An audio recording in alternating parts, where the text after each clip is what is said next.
সামনে একটা লড়াই আসবে এই দেশের মাটিতেই, এটা আমাদের ভবিষ্যৎবাণী না, এটা আমাদের দূরদর্শিতার আলোকে বলছি। একটা তো লড়াই দেখছেন প্রকাশ্য কুফরির সাথে তাওহীদের লড়াই, একটা লড়াই দেখছেন না, প্রকাশ্য কুফরির সাথে কিসের লড়াই? তাওহীদের। সামনে একটা লড়াই দেখবেন মডারেট ইসলামের সাথে প্রকৃত ইসলামের লড়াই।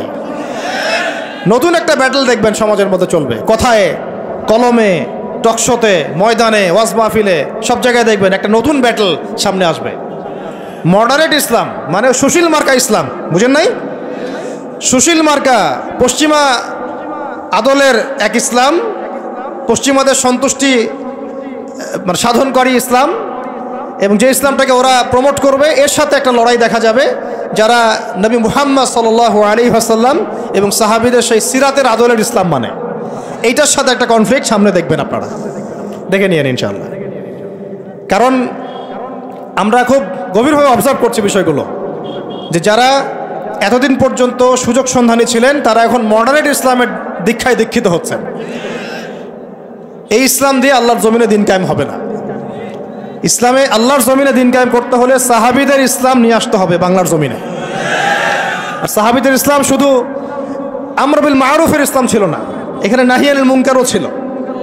মানে আপনারা হয়তো বোঝেন নাই, মানে শুধু সৎ কাজে আদেশের ইসলাম ছিল না, বরং অসৎ কাজে নিষেধের ইসলামও ছিল। শুধুমাত্র আমরা ভালো ভালো কথা বলবো, অন্যায় নিষেধ করব না, শুধুমাত্র তাবলীগের কথা বলবো, আল্লাহর জমিনে দিন কায়েমের কথা বলবো না, প্রয়োজনে আমরা জুলুমের বিরুদ্ধে দাঁড়িয়ে যাব না, জালেমের বিরুদ্ধে প্রতিবাদ করব না, এইরকম ইসলাম, এইরকম মানহাজ দিয়ে আপনি বাংলাদেশের জমিনে দিন কায়েম করতে পারবেন। এখন কথা হচ্ছে, আমি অনেক গভীরে চলে যাচ্ছি। যুবক ভাইদেরকে বলছিলাম যে নামাজের সাথে তেলাওয়াত ধরে রাখেন, আজকার ধরে রাখেন, ওলামা ইকরামের সোহবত ধরে রাখেন, এবং প্রকৃত ইসলাম আর এই Protestant version of Islam, moderate Islam, এর পার্থক্য বোঝার চেষ্টা করবেন। ইসলাম শিখবেন আল্লাহ, তার রাসূল এবং সাহাবীদের কাছ থেকে। ইসলাম আমাকে পশ্চিমাদের কাছ থেকে শিখতে হবে না, ভারতের কাছ থেকে শিখতে হবে না, এই সুশীলদের কাছ থেকে শিখতে হবে না, এই মুনাফিক মার্কা বুদ্ধিজীবীদের কাছ থেকে শিখতে হবে না। ইসলাম শিখবো কোত্থেকে? সাহাবীদের কাছ থেকে। কাদের কাছ থেকে? এবং সিরাত থেকে আমি দলিল নিব। কোত্থেকে দলিল নিব? সিরাত থেকে, কোরআন থেকে এবং সুন্নাহ থেকে আমি দলিল নিব। আমি পশ্চিমাদের থেকে দলিল নিব না। একটা বিষয়ে স্পষ্ট মনে রাখবেন, ওরা যে ইসলামটাকে প্রমোট করবে নিঃসন্দেহে সেই ইসলামের মধ্যে আব্দুল্লাহ বিন উবাইয়ের একটা মানহাজ থাকবে। ওদের ইসলামের সাথে আব্দুল্লাহ বিন উবাইয়ের মানহাজ জড়িত থাকবে। খবরদার এই ট্র্যাপে পা দিবেন না, আল্লাহ পাক আপনাদেরকে হেফাজত করেন, আমিন। এরপরে আসেন যে পয়েন্টটা নিয়ে আমি এদিকে চলে আসছি, যে আমাদের সমাজের এই সংকটগুলা, যে বড় বড় লেভেলের সংকটগুলো, এগুলোকে যদি আমরা দূর করতে চাই তাহলে আল্লাহর কসম করে বলছি, রাষ্ট্র ব্যবস্থায় পরিপূর্ণ ইসলাম কায়েম না হওয়া পর্যন্ত আমরা পরিপূর্ণ স্বাধীনতা অর্জন করতে পারবো না। এইটা একদম নিজের মধ্যে সূরা ফাতিহার মতো মুখস্থ করে নেন। যতই আমরা জনবল দেখাই না কেন, যত মাহফিল করেন, যত প্যান্ডেল নিয়ে আসেন, হ্যাঁ, যত আপনি স্লোগান দেন, আরও তো অনেক কিছু করছি আমরা, ঠিক আছে, কাজ তো ভালো, আলহামদুলিল্লাহ, কোনো সমস্যা নাই। বাট এই কাজগুলো ভাটা পড়ে যাবে যদি উপরের লেভেলে ইসলামকে নিতে না পারি আমরা। এমনকি মসজিদের মধ্যেও আমরা স্বাধীন থাকতে পারবো না যদি আমরা রাষ্ট্র ব্যবস্থা ইসলামকে নিতে না পারি। গত 10 বছর দেখেন নাই, জুমার খুতবা কি দেওয়া হবে সেটার উপরে চাপ প্রয়োগ করা হয়েছে।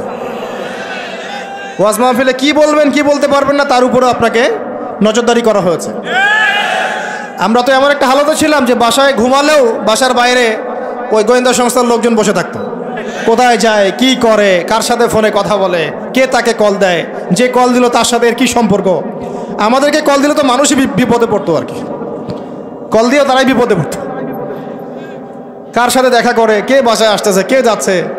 এই যে একটা মনে আছে দাজ্জাল যে দ্বীপে বন্দি আছে, একটা হাদিস আছে না, একটা যে তামিমদারি রাদিয়াল্লাহু আনহু হাদিস। প্রথমে একটা প্রাণীর সাথে দেখা হয়, সেই প্রাণী জিজ্ঞাসা করে যে তোমরা কোথা থেকে আসছো, মনে আছে হাদিসটা? তো ওই প্রাণী নিজের পরিচয় দিয়েছিল কি, যে আমি জাসাস। আমি কি জাসাসা? আমি কি জাসাসা? আমি হচ্ছে গোয়েন্দা। জানি না এই হাদিসের আসলে তাবিল এখন আমার জানা নাই, আল্লাহ ভালো জানেন, আমি এখনও শিখছি। কিন্তু এখন খেয়াল করে দেখেন, পুরা যে সভ্যতাটা চলছে, এরা যেভাবে তাওহীদপন্থী মুসলিমদেরকে এইভাবে গোয়েন্দা সংস্থাদের আওতায় নিয়ে আসছে, উঠতে বসতে চলতে ফিরতে তারা আপনাকে নজরদারির মধ্যে রাখতেছে। ঠিক দাজ্জালের ওই জাসাসার মতো, ঠিক দাজ্জালের জাসাসার মতো। আল্লাহ, যাই হোক, কথা হচ্ছে যে আপনি আমি মসজিদেও স্বাধীন থাকতে পারবো না যদি আমরা উপরের লেভেলের ইসলামকে নিতে না পারি, শক্তিশালী হতে না পারি। এই যে একটু আগে বললাম সুদের কথা, আপনি সুদভিত্তিক অর্থ ব্যবস্থাকে বন্ধ করা তো দূরের কথা, বন্ধ করা বহু দূরের কথা, এখানে সংস্কার আনতে পারবেন না যদি আপনি রাষ্ট্র ক্ষমতা ইসলামকে নিতে না পারেন। শিক্ষার কথা বলি, দুটো লাইন বলি। শিক্ষার যা দুরবস্থা চলছে, এই দুরবস্থায় উচিত ছিল, দেখেন প্রাইমারি স্কুলেই আমাদের বাচ্চারা কোরআন তেলাওয়াত শিখে যাবে। আপনি লক্ষ লক্ষ প্রাইমারি স্কুলের বাচ্চাদেরকে একটা জায়গায় বসান, তাদের মধ্যে 90% কোরআন তেলাওয়াত করতে পারে না। হাই স্কুলের বাচ্চারা পারে না, কলেজের বাচ্চারা পারে না, ইউনিভার্সিটির ছেলেরা পারে না, অনার্স মাস্টার্সের ছেলেরাও পারে না। তাদেরকে যারা শিক্ষা দেয় শিক্ষক মণ্ডলী, তারাও 80% কোরআন তেলাওয়াত করতে পারে না। একটা দেশের শিক্ষা কমিশন কোরআন তেলাওয়াত করতে পারে না। একটা দেশের এমপি মন্ত্রী আমলারা কোরআন তেলাওয়াত করতে পারে না। ইল্লা মাশাআল্লাহ, ইল্লা মাশাআল্লাহ, যারা শিখেছে তারা কিন্তু রাষ্ট্রীয় শিক্ষানীতির মধ্যে, সিলেবাসের মধ্যে শিখে নাই।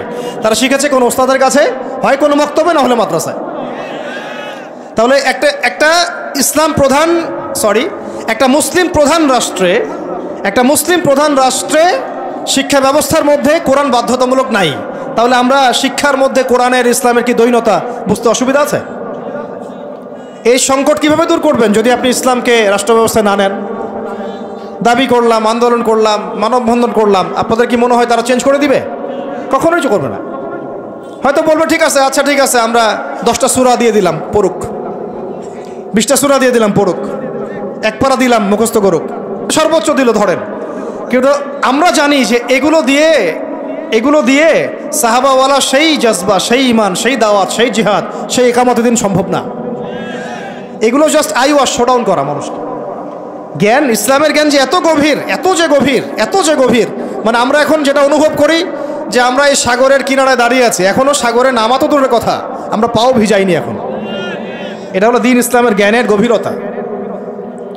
আর আমাদের 90% মুসলিমের কান্ট্রি, এখানে শিক্ষা ব্যবস্থা ইসলাম নাই। কোরআন বাধ্যতামূলক না, হাদিস 100টা বাধ্যতামূলক না। 20 বছর পড়াশোনা করে আমাদের ভাইরা 20টা সূরাও শিখে না। এখানে ইংরেজি বাধ্যতামূলক, সায়েন্স বাধ্যতামূলক, ম্যাথামেটিক্স বাধ্যতামূলক। আর কি বলবো, বিসিএস ক্যাডার হচ্ছে কোরআন ছাড়াই। সিরাত, নবী সাল্লাল্লাহু আলাইহি ওয়াসাল্লামের জীবনী, যে নবীকে চিনে না সে আল্লাহকে চিনবে কিভাবে? সেই সিরাত আমাদের সিলেবাসে নাই। আপনি একজন দাঁড়ায় বলেন তো যে 20 বছর পড়াশোনা করেছেন, আপনার সিলেবাসে সিরাত ছিল? একটা বই খতামুল আম্বিয়া, সিরাতে খতামুল আম্বিয়া, পাতলা এতটুকু বই, সিরাতে খতামুল আম্বিয়া, মুফতি মোহাম্মদ শফি রাহমাহুল্লাহ লিখেছেন, এতটুকু বই। এই বইটাও কি পড়াইছে? তাহলে একটা দেশের শিক্ষা কমিশন কি করছে আসলে? এদেশের কোটি কোটি ছেলে, কোটি কোটি মেয়ে, কোটি কোটি শিশু কোরআনবিহীনভাবে শিখছে, হাদিসবিহীন শিক্ষা শিখছে, সিরাতবিহীন শিক্ষা শিখছে, ইসলামের ইতিহাস নাই, আকিদা তো বহু দূরের কথা, ফরজে আইনেরও কোনো পড়াশোনা নাই। কিন্তু এখানে আপনি শরীফও পাবেন, এখানে আপনি শরীফও পাবেন, আরও কত কি পাবেন। এগুলো না হয় নাইবা বললাম, বলতেও খারাপ লাগে। উন্মুক্ত যৌন চর্চা ওখানে পড়ানো হচ্ছে, যৌন শিক্ষার নামে উন্মুক্ত ফ্রি সেক্সের দীক্ষা দেওয়া হয় নাই। এখন কতটুকু সংস্কার হচ্ছে আমি জানি না, নতুন করে আমি বই ঘাটি নাই। আগে 20-30 বছর আগে যাও ইসলামের কিছু ছিল, গদ্য পদ্য উপন্যাস কিছু ছিল, এগুলো আস্তে আস্তে সব উঠায় দেওয়া হয়েছে। খেয়াল করে দেখেন। তাহলে এটাকে পরিবর্তন আনার জন্যে শুধু কি মানববন্ধন যথেষ্ট হবে? ওয়াজ মাহফিলে আমি যে বলছি আমার বলাটা কি যথেষ্ট হবে? এরা শুনেও শুনবে না, দেখেও দেখবে না। আমি বলে দিচ্ছি আপনাদেরকে, যদি সেকুলাররা উপরে থাকে, এই তথাকথিত সুশীলরা, এই রাম বাম প্রগতিশীলরা, এরা এই কথাগুলো শুনে বিশ্বাসও করতে পারে, হ্যাঁ এটা সত্য কথা বলছে ছেলেটা, কিন্তু ওরা কিছুই করবে না। কারণ কিছু বললেই দুটো শব্দ, কিছু বললে নাকি ওদের আব্বু মাইন্ড করবে। আব্বু চিনেন তো? আব্বু হচ্ছে কে? আমেরিকা। হ্যাঁ, কিছু বললে কে মাইন্ড করবে? আবার কিছু বললে আম্মু নাকি বকা দিবে। আম্মু চিনেন? আম্মুকে না, আম্মু হচ্ছে ভারত। ওদের চিন্তাটা এরকম, কিছু বলবো না, বলা যাবে না, কিছু করা যাবে না, সংস্কার করা যাবে না, কিছু বললে আব্বু মাইন্ড করবে। আব্বু কারা? পশ্চিমারা। আব্বু কারা? পশ্চিমারা। আবার এখন বলছে কিছু বললে আম্মু মাইন্ড করবে, আম্মু বকা দিবে। হ্যাঁ, আপনারা কেন মব সন্ত্রাস করতেছেন, মবক্রেসি করতেছেন? আসলো না কিছু কথা কয়দিন আগে? কিছু বললেই মানে হুজুররা কিছু বললেই ভারত চেতে যাবে, ভারতের মিডিয়াতে তোলপাড় হবে। হ্যাঁ, বাকি আপনারা যদি আন্দোলন করেন, সংগ্রাম করেন, অভ্যুত্থান ঘটান, তাহলে কোনো সমস্যা নেই। হুজুররা বললেই সমস্যা। এটার কারণ একটাই, এই পৃথিবী দুই ভাগে ভাগ হয়ে গেছে। মনে রাখবেন, এই পৃথিবী দুইটা শিবিরে ভাগ হয়ে গেছে, সামনে আরও যাবে। একটা ঈমানের শিবির, একটা কুফুরের শিবির। মাঝখানে কিচ্ছু নাই, মাঝখানে কিছু মুনাফিক থাকবে, এরা কাফেরদের সাথেই থাকবে। আপনারা এই হাদিসটাও পড়বেন, শেষ জামানে যখন দাজ্জাল বের হবে, মদিনার উপকূলে সে পৌঁছাবে, দূর থেকে দেখে বলবে যে ওইটা আহমদের মসজিদ সাল্লাল্লাহু আলাইহি ওয়াসাল্লাম। আহমদ মানে কে? মুহাম্মদ সাল্লাল্লাহু আলাইহি ওয়াসাল্লাম। তো সে ওখানে যেতে পারবে না, ফেরেশতারা দাঁড়িয়ে থাকবে খোলা তরোয়াল নিয়ে, পাহারা দিবে। তো সেখানে সে আঘাত করবে আর কি, এটা ভূমিকম্প হবে। তো ওই ভূমিকম্প যখন হবে, ওই ভূমিকম্পতে মদিনার মধ্যে থাকা যত মুনাফিক এগুলো বের হয়ে দাজ্জালের বাহিনীতে যোগ দিবে। মানে পৃথিবীর শিবির আস্তে আস্তে দুই ভাগ হয়ে যাবেই, ঈমানের শিবির এবং কুফুরের শিবির। মাঝখানে কোনো আর দল থাকবে না, কিছু মুনাফিক থাকবে, এরা কাফেরদের সাথেই যুক্ত হবেই শেষমেশ। কথা হচ্ছে ভাই, মূল কথা একটাই, এই যে অর্থনৈতিক সংস্কারের কথা বললাম আর শিক্ষা সংস্কারের কয়েকটা উদাহরণ দিলাম। শিক্ষার এই দৈন্যতা, দুরবস্থা, 20টা বছর 30টা বছর আপনার জীবন থেকে কেড়ে নেওয়া হলো একটা চাকরির সুরসুরি দিয়ে, একটা শিক্ষিত হবেন সার্টিফিকেটের একটা কলা ঝুলাই দিয়ে আপনার জীবন থেকে 20 বছর নিয়ে নেওয়া হয়েছে। এই 20 বছরে আপনি কিচ্ছু শিখতে পারেননি ইসলামের। কিন্তু এই 20 বছর কিন্তু জীবন আর ফিরে আসবে না। 20 বছর দূরের কথা, একটা দিন চলে গেলে কি ফিরে আসবে নাকি? অথচ এই 20 বছরে আপনি মুফতি হয়ে যেতে পারতেন। আমরা আফসোস করতেছি এখন। এবং ওই সময় যে সময়টা কেড়ে নেওয়া হয়েছে, ওই সময়টা আমাদের জীবনের সবচেয়ে উর্বর সময় ছিল। ওই সময় আমাদের ব্রেন থাকতো ফটোকপি ব্রেন, একটা পৃষ্ঠা দেখলেই মুখস্থ হয়ে যায়। তখন মুখস্থ করাইছে একদম ছোটোবেলা থেকেই। আমি তো শিক্ষা নিয়ে কাজ করতেছি লাস্ট 7 বছর 8 বছর হয়ে গেছে। 7-8 বছর থেকে আমি স্কুলিং করতেছি, আরও বিভিন্ন প্রজেক্টে আছি। ওদের সবগুলো বই শুরু থেকে গোড়া থেকে ঘেটেছি আমরা, ঘাটছি, এখনও ঘাটছি। একদম ছোটোবেলা থেকেই বাচ্চাকে শেখায় Jack and Jill went up the hill. আপনারা পড়ছেন না এগুলো? জনি জনি ইয়েস পাপা, এই কবিতাগুলো একদম ছোটোবেলা থেকে প্লেয়ার ক্লাসে, নার্সারি ক্লাসে ওই কবিতার মধ্যে ওকে মিথ্যা শেখানো হয়।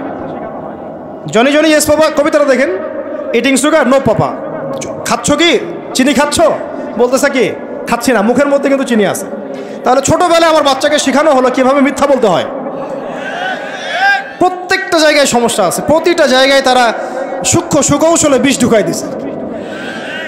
এত প্রবলেমের মানে সমস্যার গোড়া যে এত গভীর, কোনটা ছেড়ে কোনটা বলবো আমরা হুঁশ পাচ্ছি না। এই জন্য পুরো মূল সমাধানের জায়গাটা বললাম, ওইটা যদি ঠিক হয়ে যায় বাকি সবগুলো ঠিক হয়ে যাবে ইনশাআল্লাহ। আর এখন বিগত প্রায় 50, 60, 70 বছর থেকে বাংলাদেশে দাওয়াতের কাজ অনেক হয়েছে আলহামদুলিল্লাহ, এখনও হচ্ছে, দৈনন্দিন হয়েই যাচ্ছে ইনশাআল্লাহ। একটা জেনারেশন তৈরি হয়ে গেছে আলহামদুলিল্লাহ, যারা আল্লাহর জমিন, আল্লাহ দিন কায়েমের জন্য জান পর্যন্ত দিতে পারবে।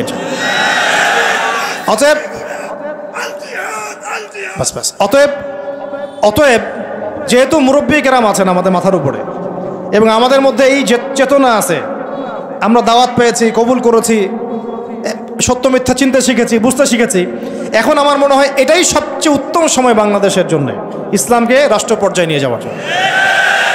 এখন যদি আমরা পিছুপা হয়ে যাই, শিথিলতা দেখাই, বা এই অভ্যুত্থানে আমরা যদি পরবর্তী সময়ে ইসলামকে এগিয়ে নিতে ব্যর্থ হয়ে যাই, আমরা আবার 50 বছর পিছায় যাব কিন্তু। অতএব এখন আর চুপ করে বসে থাকার কোনো সুযোগ নাই। এখন প্রশ্ন আসবে যে এইটা কি রাতারাতি আপনার ঘরে চলে আসবে নাকি অর্জন করতে হয়? এটা কিন্তু রাতারাতি ঘরে আসবে না, এটা অর্জন করে ছিনিয়ে নেওয়ার বিষয়। বিষয়টা হচ্ছে সিরাত থেকে আপনি পড়েন, মক্কা থেকে আমরা যে বের হয়ে গেলাম, মদিনায় চলে গেলাম, মদিনা রাষ্ট্র কায়েম হলো, পরে 8 বছরের মধ্যে আমরা মক্কা জয় করেছি। কত বছর? এটা কি রাতারাতি হয়েছে না আমাদেরকে এর জন্য সংগ্রাম করতে হয়েছে, দাওয়াত দিতে হয়েছে, তাবলিগ করতে হয়েছে এবং জিহাদও করতে হয়েছে, সব কিছুকে একসাথে করতে হয়েছে। তারপরে 8 বছরের ব্যবধানে আমরা আবার মক্কা জয় করেছি। ঠিক একইভাবে যদি আমরা আমাদের অঞ্চলের কথা চিন্তা করি, এই অঞ্চলেও রাষ্ট্র ক্ষমতা ইসলাম রাতারাতি কি হবে না, কায়েম হবে না। আমাদেরকে আমাদের জায়গা থেকে কাজ করতে হবে। তো কাজ কি শুধু তারাই করবেন যারা ইসলামিক রাজনীতি করেন তারাই, না আপনাদেরও কোনো কাজ আছে নাকি প্রত্যেকটা মুসলিমের ভূমিকা রাখার সুযোগ আছে? কোনটা? আচ্ছা, আমার আপনার উপর কোনো দায়িত্ব নাই? এই সব দায়িত্ব কি ওলামায়ে কেরামদের? কিছু হলে তো অনলাইনে আপনারা খুব গালাগালি করেন, দেখি আমি মাঝে মাঝে, আলেম ওলামারা কি করে, আলেম ওলামারা কি করে, আলেম ওলামারা কি করছে, আলেম ওলামারা নাই কেন, এই শুনিয়ে উনি কেন কথা বলে না, উনি কেনই করে না। তো সব কিছু কি ওলামায়ে কেরামের কাঁধে চাপিয়ে দিচ্ছেন আপনারা? তারা কি এই উম্মার নবী?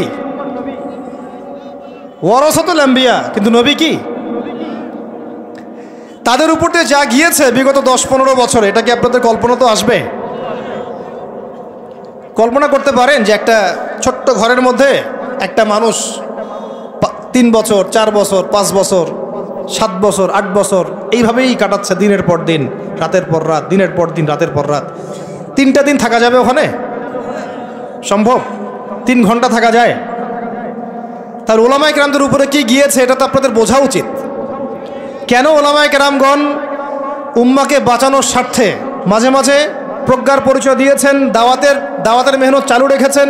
কিছু কিছু বিষয়ে তারা কি করেছিলেন, কৌশল অবলম্বন করে উম্মাকে অন্তত ইসলামের দাওয়াতটা অব্যাহত রেখেছিলেন, এই চিন্তা করে যে অন্তত আমরা টিকে থাকি মাঠের মধ্যে, মাঠটা ধরে রাখি। অন্তত যদি আমরা সব একটা একটা করে নাই হয়ে যাই, তাহলে তো জাতিকে দাওয়াত দেওয়ার, তাবলিগ করার, নসিহত করার কেউ থাকবে না। এটা তো একটা ছিল ডিপ্লোমেসি, প্রজ্ঞা। এখনকার সময় আর ওই সময় তো এক না। কথা হচ্ছে আমাদের প্রত্যেকের উপরে ভাই দায়িত্ব বর্তাবে। এখনো বহু ওলামায়ে কেরামের কাঁধে 5টা, 10টা, 20টা করে মামলা আছে। আর কি শুনবেন? বহু ওলামায়ে কেরামের মানে আত্মীয় স্বজন মামলা মোকদ্দমা শিকার। একটা মামলা লড়ার মতো টাকাও তাদের কাছে নাই। জমি জমা, বাড়ি ভিটা বিক্রি করে দিয়ে তাদেরকে এগুলো লড়তে হচ্ছে, এখনও লড়তে হচ্ছে। দেশে অনেক কিছু হচ্ছে অভ্যুত্থানের পরে, ওলামায়ে কেরামদের কিন্তু প্রতি সুদৃষ্টি এখন পর্যন্ত আসে নাই। আমাদের প্রতি সুদৃষ্টি কিন্তু এখনও তারা দেন নাই। এখনও আপনারা আমাদেরকে মানে বাংলাদেশের কি মনে করেন? বাংলাদেশের উচ্ছিষ্ট অংশ মনে করেন নাকি? বোঝা মনে করেন না? মনে রাখবেন, বাংলাদেশের তাকদীর ইনশাআল্লাহ তাআলা আল্লাহ রাব্বুল আলামিন আলেম ওলামাদের হাতেই রাখবেন ইনশাআল্লাহ। এটা আবেগের কথা নয়। হ্যাঁ, এটা সত্য। এটা সত্য যে আমরা বিগত প্রায় হয়তো 30-40-50 বছরে রাষ্ট্র ব্যবস্থা ইসলামকে নিয়ে যাওয়ার জন্যে যে রাজনৈতিক মুভমেন্টগুলো, এগুলোতে সবাই একসাথে নামতে পারি নাই। এটা হয়তো সত্য কথা। কেন পারি নাই, কি সমস্যা ছিল, এগুলো আর আলোচনা করার দরকার নাই। এখন আলোচনা করার দরকার হচ্ছে এই যে এখন থেকে আমরা যেন এই পদক্ষেপে সবাই সামনের দিকে আগাই ইনশাআল্লাহ। এটা এখন ইবাদত মনে করে করতে হবে। কি মনে করে? ইবাদত মনে করে করতে হবে। এবং নিজেদের মধ্যে আপোষের দ্বন্দ্ব কলহগুলো মিটিয়ে ফেলতে হবে। তবে একটা বিষয় আগে স্পষ্ট করে দিতে হবে যে আহলুস সুন্নাহ ওয়াল জামাআর আকীদার সাথে কিন্তু কোনো আপোষ করা যাবে না। আহলুস সুন্নাহ ওয়াল জামাআর আকীদা বহির্ভূত কোনো ঐক্য কিন্তু আমাদের আবার উপকার করতে পারবে না। এটাও বোঝার ব্যাপার আছে একটা। আহলুস সুন্নাহ ওয়াল জামাআর সাথে যাদের আকীদাগত মিল আছে তাদের সাথে ঐক্য করতে আমাদের কোনো সমস্যা নাই। কিন্তু যারা এই আকীদা এবং মানহাজ বিবর্জিত চিন্তা চেতনা লালন করেন, তাদের সাথে ঐক্য হতে পারে ডিপ্লোম্যাটিক, কিন্তু মানহাজগত ঐক্য কখনোই সম্ভব না। এটা আমাদের আগে স্পষ্ট করে দিতে হবে। আল্লাহ পাক আমাদের বোঝার তৌফিক দান করেন। এখন আমাদের কিছু করা আছে কিনা ভাই?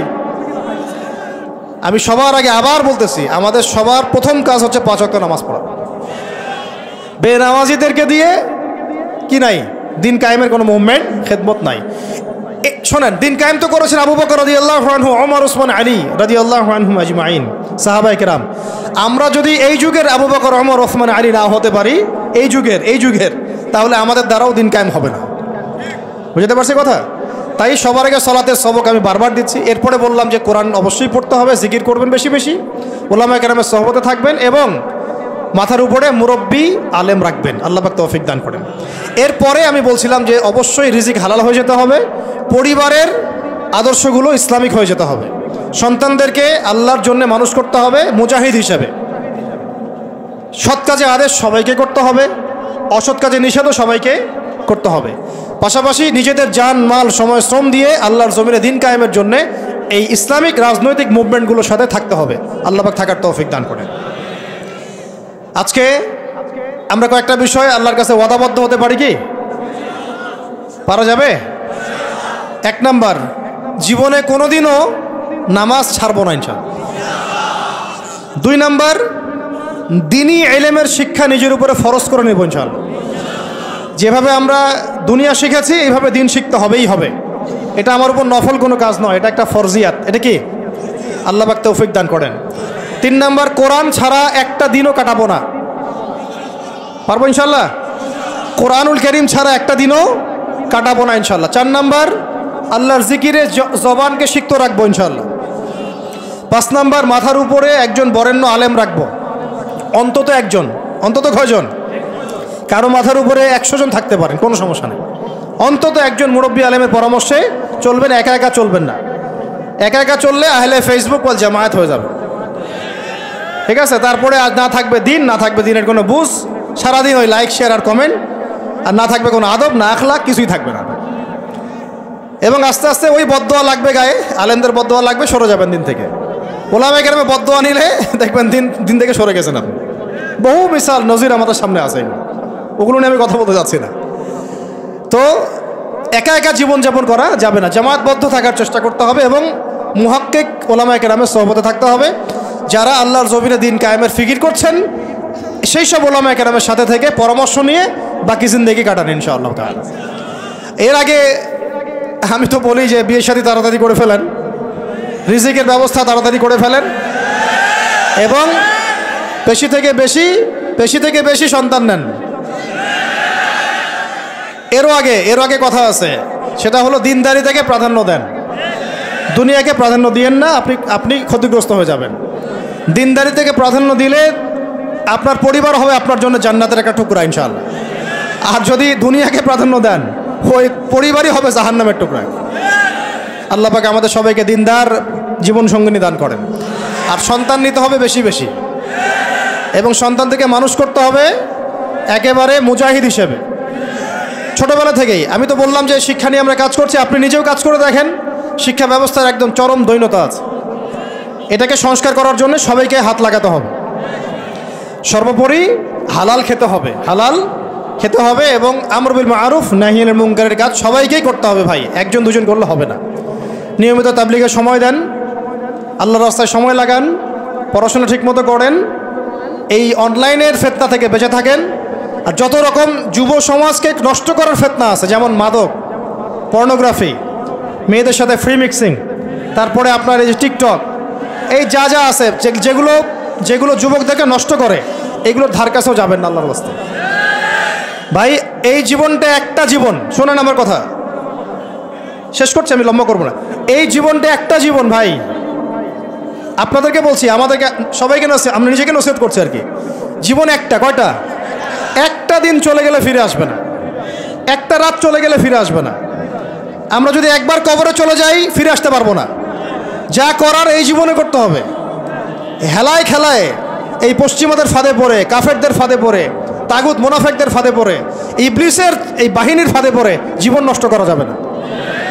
জীবনে যা করেছি তওবা করে ফিরে আসবো, যা করেছি কি করব? তওবা করে ফিরে আসবো। বাকি জিন্দেগি আল্লাহর জন্য কাটিয়ে দেব ইনশাআল্লাহ। বাকি জিন্দেগির প্রতিটা দিন রাত, ওঠা বসা চলাফেরা শুধুমাত্র একজন ব্যক্তিকে অনুসরণ করবো আমরা ইনশাআল্লাহ। তার নাম কি? মুহাম্মদ রাসূলুল্লাহ সাল্লাল্লাহু আলাইহি ওয়াসাল্লাম এবং তার সাহাবীদেরকে অবশ্যই। এছাড়া আমাদের সামনে আর কিচ্ছু নাই, আর কোনো রাস্তাও খোলা নাই। আমাদেরকে বুঝতে হবে আল্লাহ পাক এই দুনিয়াতে আমাদেরকে তার ইবাদত করার জন্য পাঠিয়েছেন। আল্লাহ পাক দেখতে চান আমলে কেউ আহসান, আল্লাহ পাক দেখতে চান আইয়ুকুম আহসানু আমালা। আল্লাহ পাক সাফল্য বলতে তাই বুঝিয়েছেন ফামান যুহজিহা আনিন নার ওয়া উদখিলাল জান্নাতা ফাকাদ ফাজ। ওইটাই সাফল্য, দুনিয়ার সাফল্য চিরস্থায়ী নয়। আল্লাহ পাক আমাদের তরুণ ভাইদেরকে কবুল করেন, আমিন। নিজেদের জান মাল সময় শ্রম ব্যয় করে উজাড় করে আল্লাহর জমিনে দিন কায়েমের মেহনতে আমরা আত্মনিয়োগ করবো ইনশাআল্লাহ। আর শুরুতে আমি বলছি না যে আপনি শুরুতেই রাস্তায় নেমে আসেন, নিজের আত্মসংস্কার করেন, নিজের নফসের সংস্কার করেন, পড়াশোনা ঠিক করে ফেলেন, আমল ঠিক করে ফেলেন, ওলামা কেরামের সোহবতে চলে আসেন এবং তাদের সাথে মশওয়ারা করে পরবর্তী পদক্ষেপ নেওয়ার চেষ্টা করেন। এক কথা, জমিন আল্লাহর, দিন হবে, দিন আল্লাহর, জমিন হবে কার? এই দিন আল্লাহর, জমিন আল্লাহর, বিধান চলবে কার? বাস আল্লাহর জমিনে আল্লাহর বিধান প্রতিষ্ঠার জন্যে আমাদের সবাইকে আত্মনিয়োগ করার তৌফিক আল্লাহ পাক দান করেন, আমিন। আল্লাহ পাক আমাদের সবাইকে পরিপূর্ণ নামাজি হয়ে যাওয়ার তৌফিক দান করেন, শরিয়া বোঝার তৌফিক দান করেন, শরিয়ার বিধানগুলো বাস্তবায়ন করার তৌফিক দান করেন। আল্লাহ পাক ইসলামকে রাজনৈতিক ক্ষমতায় নিয়ে যাওয়ার তৌফিক দান করেন। আল্লাহ পাক আল্লাহর জমিনে আল্লাহর বিধানগুলো কায়েম করে ফেলার তৌফিক দান করেন। আসন্ন রমজানে আল্লাহ পাক আমাদের সবাইকে সুস্থ রাখেন, সবাইকে নিরাপদে রাখেন এবং সমস্ত রোজাগুলো হকেদায় করে করার তৌফিক দান করেন। আল্লাহ পাক আমাদের সবাইকে কোরআনওয়ালা বানায় দেন, সুন্নাহওয়ালা বানায় দেন, সাহাবায়ে কেরামের মানহাজে দিন কায়েমের তৌফিক দান করেন, সিরাত মুখস্থ করে ফেলার তৌফিক দান করেন, ইসলামী শিক্ষায় শিক্ষিত হওয়ার তৌফিক দান করেন।